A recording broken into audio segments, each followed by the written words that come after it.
Hello GK family, welcome back to the GK vlog. और भाई तुम्हारा जीके भाई आ गया आज एक फिर से नई वीडियो लेके। और आज की वीडियो जो है ना, ये बहुत बड़ा इशू चल रहा है। वैसे तो टाइटल और सब कुछ देख के समझ आ गया होगा कि ये वीडियो किस पे होने वाली है।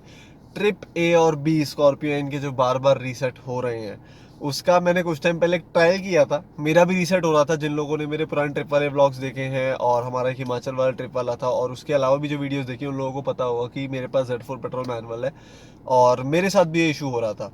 अब वो पूरा हुआ क्या है ना, फटाफट से वीडियो स्टार्ट करते हैं और फिर बताता हूँ।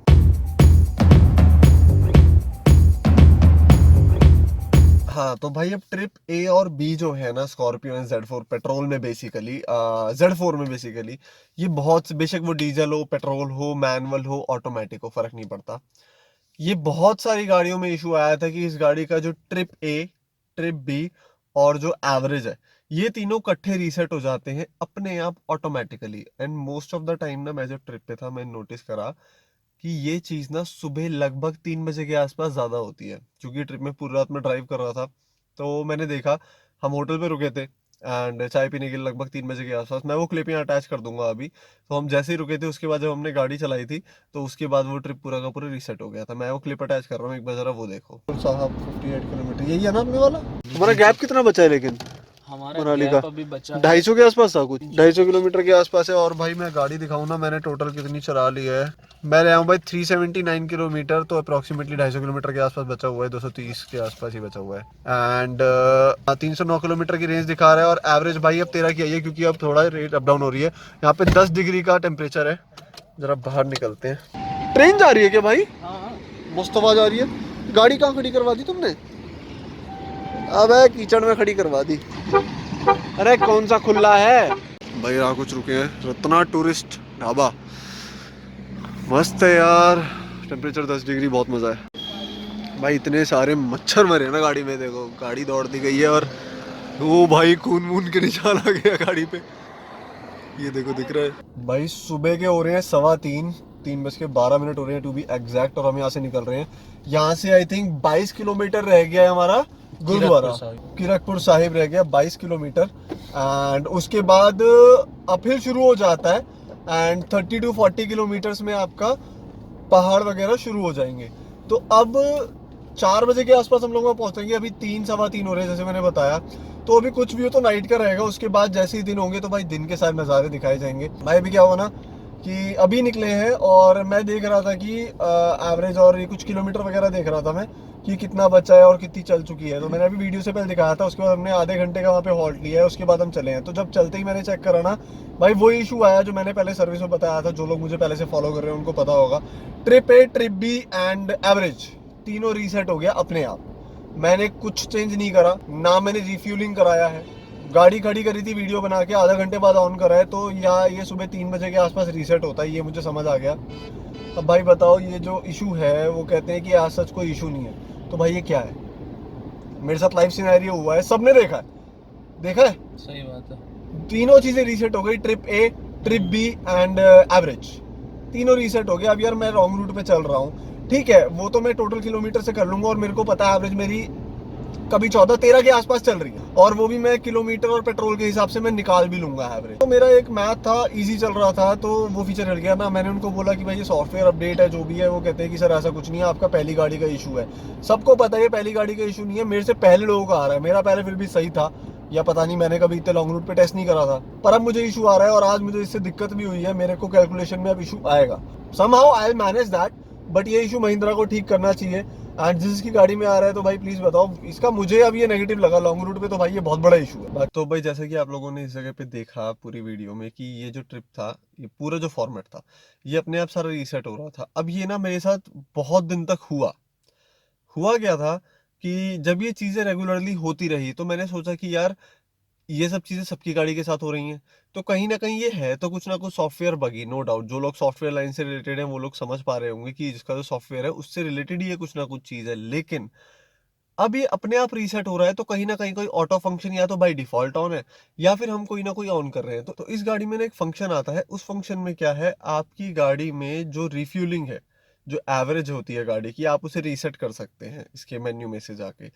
अब उसको ऑटो रीसेट करने का एक ऑप्शन है और उसके 3 ऑप्शंस आपको मिलते हैं, मैं आपको दिखाता हूँ। और आप अगर उनको उन ऑप्शंस पे डाल दे तो वो ऑटो रीसेट ऑन हो जाएगा, मतलब कि आपको एवरेज बार बार जाके रीसेट नहीं करनी पड़ेगी। आपने एक बार रिफ्यूल कराया सपोज, तो वो ऑटोमेटिकली जैसे ही आप रिफ्यूल कराएंगे वो एवरेज वाला जो है वो अपने आप ऑटोमेटिकली रीसेट हो जाएगा, आपको मैनुअली जाके उसको रीसेट नहीं करना है। तो मुझे ध्यान आया कि जब मैंने ये गाड़ी ली थी, मैंने जब इसके फीचर्स देखे थे, मैंने इसके सारे कंसोल और इनकी वीडियोस भी बनाए थे, अगर डाउट हो तो आप जाके देख सकते हैं, डिस्क्रिप्शन में लिंक डाल दूंगा मैं। उसमें ना मैंने वो फंक्शन ऑटो रीसेट पे सेट किया था कि जब भी मेरी गाड़ी रिफ्यूल हो तो मेरी एवरेज जो है वो ऑटोमेटिकली रीसेट हो जाए। तो मुझे कहीं ना कहीं लग रहा था कि भाई इस चीज को रीसेट करने से कहीं ऐसा तो नहीं है कि जो ये ऑटो वाला फीचर है इनके सॉफ्टवेयर बग की वजह से इस ऑटो रीसेट में इनकी एवरेज भी ऐड हो रही हो। सॉरी, एवरेज तो हम रीसेट कर ही रहे हैं, इनके ट्रिप ए और ट्रिप बी भी ऐड हो रही हो। क्यों? क्योंकि जो इनका एवरेज है ना वो ट्रिप के बेसिस पे ही चल रहा है। तो कहीं ना कहीं मुझे डाउट था, तो मैंने ये चीज चेक करी एंड उसके बाद जो रिजल्ट था ना वो ये था कि मेरे ट्रिप ए और भी रीसेट नहीं हुए। अब सबसे पहले ना मैं आपको ऑप्शंस दिखाता हूँ, मैं किन ऑप्शंस की बात कर रहा हूँ। तो भाई ये तो जो है ये इसकी मेन स्क्रीन है, और अगर हम इधर जाएं और कार इन्फो में जाए तो भाई ये चीज है जहाँ पे आपका ये जो रीसेट का बटन है, हाँ यहाँ पे जो रीसेट का बटन है ना ये आपका आ जाता है, और यहाँ अगर आप इसको दबाएंगे तो आप जब भी पेट्रोल भरवाएं तो ये आपकी एवरेज जो है वो रीसेट हो सकती है। लेकिन मैंने इसको ऑटोमेटिक पे किया था। अब ऑटोमेटिक पे कैसे किया था, ये इसका मीटर कंसोल है। मीटर कंसोल में अगर मैं आगे आगे जाऊं, अरे सेटिंग्स आगे चली गई, कोई नहीं है। No available history warnings. Trip A मेरा 28.3 है और ट्रिप बी मेरा 92 चल रहा है, देखो पुराने का ही। और अगर ये AFE आ गया ये दोबारा, और ये सेटिंग्स, अगर मैं सेटिंग्स में जाता हूँ ना इसको एंटर को प्रेस करने के बाद, तो देखो यहाँ पे ना ये कुछ ऑप्शंस आते हैं। तो इसमें से पहला ही ऑप्शन है AFE average fuel efficiency auto reset, passenger air bag, clock type, factory reset. अब अगर मैं AFE रीसेट में एंटर करता हूँ तो देखो मैंने अब ऑफ पे कर रखा है, जो मैंने बताया था कि मैंने इसको ऑफ करके चेक करा। आफ्टर इग्निशन का मतलब है जब भी आप गाड़ी चालू करोगे आपकी जो एवरेज है वो रीसेट हो जाएगी, ठीक है।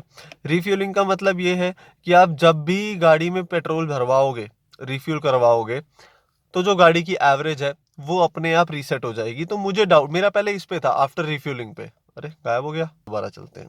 मुझे डाउट ये था कि जो मैंने इसको कर रखा है आफ्टर रिफ्यूलिंग पे, इसकी वजह से मेरा ट्रिप ए और बी भी रीसेट हो रहा है। तो मैंने कुछ टाइम पहले क्या किया था, इसको मैंने ऑफ कर दिया, और ऑफ करने के बाद जो रिजल्टेंट आया वो ये आया कि मेरे ट्रिप ए और बी रीसेट नहीं हुए। ऑल्दो ये 92 किलोमीटर दिख रहा है, लेकिन जब मैंने इसको रीसेट किया था उसके बाद मैंने इसको काफ़ी लॉन्ग टर्म पे चलाया था, ऑलमोस्ट हाफ टैंक तक मैंने इसको चलाया था, और ये अपने आप रीसेट बिल्कुल भी नहीं हुआ। जिसकी वजह से मुझे ये एश्योरेंस हुई कि हो सकता है ये बग एवरेज फ्यूल एफिशिएंसी की वजह से आ रहा हो, जो हम इसको ऑटो रीसेट पे डाल रहे हैं। तो जब मैंने इसको रीसेट करा तो मेरे साथ अभी तक ये इशू इसका अपने आप रीसेट होने का नहीं आया, जब से मैंने उस फीचर को ऑफ करा है, ऑटो फ्यूल एफिशिएंसी वाले को। तो अगर आपकी गाड़ी में इशू आ रहा है तो एक बार आप इस ऑप्शंस को, आपको मैंने दिखाया कहाँ से आप जा सकते हैं, इसको ऑफ पे करके देखना कि क्या ये इशू आपकी गाड़ी में रिपीट होता है।